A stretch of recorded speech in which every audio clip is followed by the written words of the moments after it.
மக்களே, welcome back to my channel Valli Arun. இன்னைக்கு பார்க்க போகிற recipe dairy milk and nuts கொழுக்கட்டை.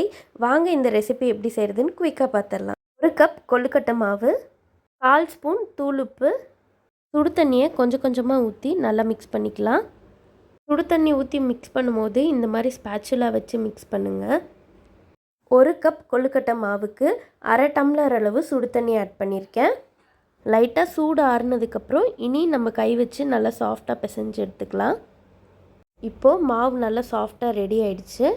இப்போ இந்த மாவை லைட்டாக ப்ரெஸ் பண்ணுற பாருங்கள் எவ்வளோ சாஃப்டாக இருக்குது. அடுத்ததாக கடாய் வச்சு 1 ஸ்பூன் நெய் ஆட் பண்ணிக்கலாம்.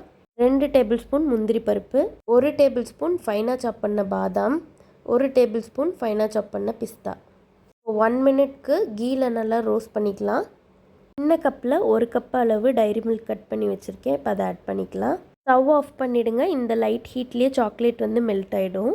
சாக்லேட் கம்மியாக தான் ஆட் பண்ணியிருக்கேன். உங்களுக்கு இன்னும் ஸ்வீட் கிரேவிங் ரொம்ப பிடிக்கும்னா நீங்கள் இதே மாதிரியே இன்னொரு கப் அளவு டைரி மில்க் ஆட் பண்ணிக்கோங்க. இப்போது இந்த கொழுக்கட்டை மாவையும் இதில் போட்டு நல்லா மிக்ஸ் பண்ணிக்கலாம். சாக்லேட் இந்த மாவோட நல்லா கம்பைன் ஆகிற மாதிரி நல்லா சாஃப்டாக மிக்ஸ் பண்ணிக்கோங்க.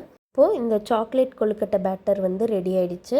கையில் கொஞ்சமாக நெய் தடவி இந்த மாவை சின்ன சின்ன உருண்டைகளாக உருட்டி எடுத்துக்கலாம். லைனிங் இருக்க எல்லா மாவையுமே இந்த மாதிரி சின்ன சின்ன உருண்டையாக பண்ணி நம்ம ஆவியில் வச்சு வேக வைக்க போகிறோம்.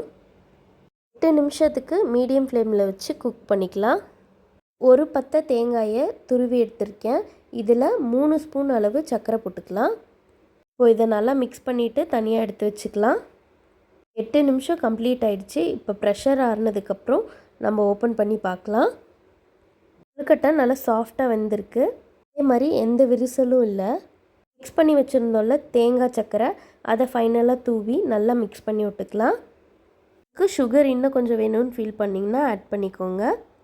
5 மினிட்ஸ்க்கு இந்த கொழுக்கட்டையை லைட்டாக இந்த சுகரில் ஊற விட்டுட்டு அப்புறமா சர்வ் பண்ணுங்கள். சூப்பரான dairy milk and nuts kozhukattai ready. இந்த ரெசிபி கிட்ஸ் ரொம்பவே என்ஜாய் பண்ணி சாப்பிடுவாங்க. இந்த விநாயகர் சதுர்த்திக்கு நீங்களும் இந்த ரெசிபியை ட்ரை பண்ணி என்ஜாய் பண்ணுங்கள். தேங்க்ஸ் ஃபார் வாட்சிங். Please subscribe my channel. Bye by.